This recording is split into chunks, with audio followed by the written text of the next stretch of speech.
Okay, so it's the top of the year and all of us have brand new spanky shiny goals that we want to make happen, right? I love it. You done did the work, made your vision boards, you got your Notion all set up, you done planned and plotted all up in your plan and you ready to go.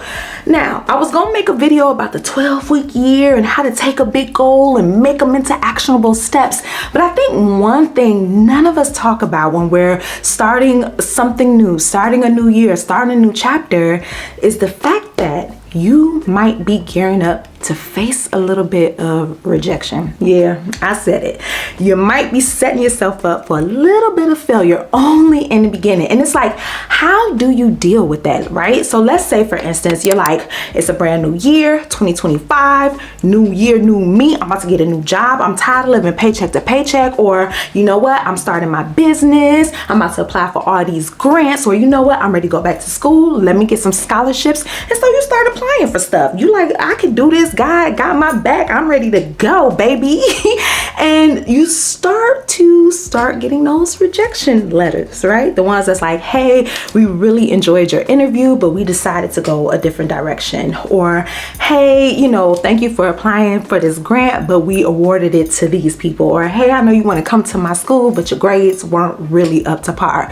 What do? Well, a lot of us, we take that stuff to heart and we just give up. We like, well, I applied to one grant. Well, I applied to a few jobs. It didn't work out. So I'm outie. You know, 2025 ain't my year. And then we just go back to our day-to-day lives, just existing. We still want to get it done, but that fear of the rejection shook you. It is scary. It's a hard pill to swallow. Well, let me share this with you. One mindset shift that you can make starting today before you even apply and start and all of that. Somebody shared this with me earlier this year. I cannot remember who it is, but I was watching somebody's stories and it was like, here's a prayer that I've been praying all the time when it's time for me to go up to the bat for something new, an audition, or I'm apartment searching, or I'm looking for a new job. She said, Lord, let it be this or something better. Let me say that again. Lord, let it be this right here, this thing that I want, this thing that I'm applying for, this thing that I'm praying for. Lord, please, Jesus, let it be this or something better. I prayed that as we were in the midst of our house search earlier this year, right? We sold our house and in the flash, we had to move super duper fast. And you know how it is when you going house hunting or apartment searching or car shopping, you're like, well, I like that one. I like this one. And everything seems like it's going to align. But then in the end, stuff kept falling through. Like something would just happen and I would be so heartbroken. Like, but God, this was the perfect neighborhood. They got the perfect school systems. It's a Target up the street, God, what happened? And then I saw that prayer, Lord, let it be this house, this job, this promotion, this friendship, this relationship, this man, this dog, let it be this or something better. And having that mindset shift or saying that intention, that prayer, Lord, let it be this or something better, helps you when you're facing rejection or adversity or some tension or some friction, because you ain't too stressed about it when you start a fight and having things ain't working out and things are falling out of place and you know the ducks that you lined up in the row, they ain't rolling no more. Yeah, it's stressful and you feel all those feelings, but in the back of your mind you're like, oh, this ain't working out because God already has something better in store for me. Dang, I really wanted this apartment. It's disappointing. Yes, I feel the rejection, but clearly God's got something else better in store for me. And when you start thinking like that, it does a few things. It helps you to keep going. A lot of times we are so close to that finish line. We are so close to making our goals happen. We are so close to living in our dream lives, but we give up. If you say, Lord, let it be this or something better.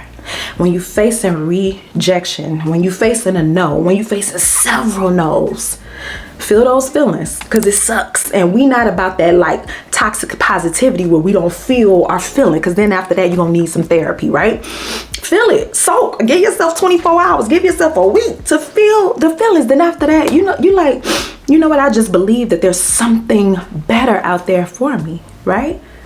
Sure enough, a few houses didn't work out, but I'm sitting in Whew, my something better. That almost sent me. Hey, I will have church up in here in a minute.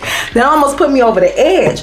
I'm sitting in my something better. We are all sitting in our something betters at some point of our lives. We've all prayed for where we are at some point. It may not be picture perfect, right?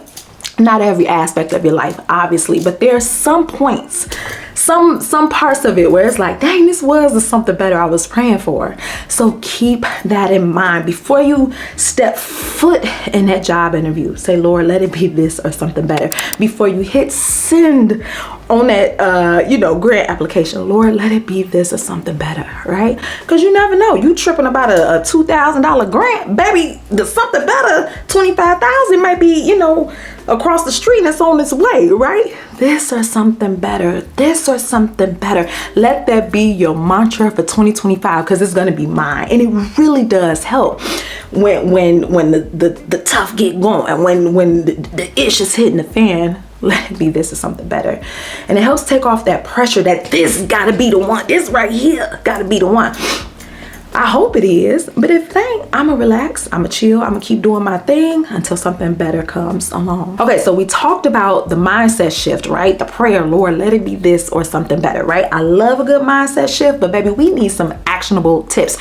So what do you do when you are facing like a ton of rejection or adversity, or you just feel like you failing, or things ain't popping off the way that you think they should be, right? So what I like to do is write all my rejections down. I heard it years ago on this podcast called Being Boss, and one of the hosts was talking about how she just writes down every rejection on a Excel sheet, and her goal is to try to get to 200 no's.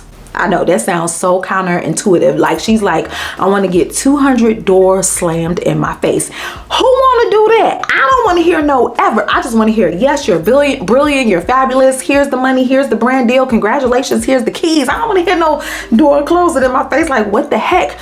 But what she said was like, it does a few things. It desensitizes you to hearing no. You're like, well, all right, okay. It becomes less of a big deal because you're like, well, I've heard it 10 times before. I get it. I don't take no personally anymore. But the second part is where the real magic is. It just shows that you went up to bat for something 200 times, right? You have proof, like, I literally tried it. And more so, a lot of times you don't have to do something 200 times. Lord willing, you don't. But it just shows you, oh, of course I didn't get it the 5th time I posted a YouTube video, right? Of course, the second client that I have didn't give me my $1 million business, right? It helps you to see like, oh, stuff didn't start picking up until I pitched for the 10th time. Or, oh, I didn't really find my groove till the 15th time come along. You can see like, oh, I'm getting my confidence. I know how to talk about this better. Or it took the 25th time for me to refine my elevator pitch, whatever the case may be. It shows you that time takes time. And because we not used to nothing taking time, like we like, listen, my Amazon come in 2 days, really one if you're lucky. McDonald's, I could go get, a McFlurry if the machine working. You know what I'm saying? We so used to popcorn success that we forget to let time take its time, right? Water don't boil as soon as you put the pot on the thing. It take time, right? So make you a list on Excel or written down or Notion, wherever your tool of choice is, and start documenting. And it'll get you comfortable with hearing no, so that you're not, oh no, the world is ending. It's a part of the game. Sometimes you gonna hear no. Sometimes my baby, he be like, Mama, can I paint on the walls? No. But you can paint on this paper. It ain't saying you can't paint. You just can't paint here, right? Sometimes you hear no. It don't make me a bad mom. It don't make him a bad toddler. It's just a fact of life. So get comfortable hearing those no's, and then start tracking like, oh, eventually you gonna get a yes. It just is the law of nature. Okay, what else can you do? You can start to figure out like, okay, what are 3 things that I can do better? So let's say, for instance, you go for an audition, right? Cool. You go up, you feel pretty strong about it. You get the call back, the casting director like, ooh, we love you. But then you get that call from your agent and they like, Jessica, we decided to go with another actress. And you're like, God dang it, what can I do? I used to spiral when that happened until I started to learn like, What are 3 things I could do after this audition? Okay, I can look for new monologues perhaps and just dust those off. I can look for some new songs for my musical theater auditions. I could stop all of that and go sit in a cafe and send my reel to 3 different agencies. Maybe I need a new agent. What are 3 things that you can do right now to get you closer to your dream? Maybe it's like, okay, my resume clearly isn't working. Maybe I need to figure out ChatGPT for a little bit and figure out how I can refine my resume. Or maybe it's like, you know what, that pitch didn't work. Maybe I can ask someone to listen to me and get some feedback. What are some 3 next steps that you could take right then that'll help you stay in the momentum of that thing and not completely give up and try to refine it? My 3rd tip is to start investing in yourself. Is there a quick little course you could take? You don't have to pay. You can go on YouTube University. You can listen to a podcast. You can ask ChatGPT, Google, Claude, AI. How can you spend some time just investing in yourself so that while you're sitting on the bench, while you're, in your red shirt, just waiting, let me in, coach, how could you still be improving yourself? And sometimes that takes an investment, whether it's a course on Udemy or Skillshare. It don't got to be a big investment, but how can you stop and become the student of what it is you're trying to attract or achieve, right? Go ahead and invest in yourself. You're worth the investment. And finally, while you're trying to make this thing happen, while you're growing this thing or starting a thing, make sure that that doesn't become your only focus, right? Make sure that you are still honoring the whole parts of you, right? You are a 3-dimensional human being. You are not just 1D robot that's like, I can only focus on my goals.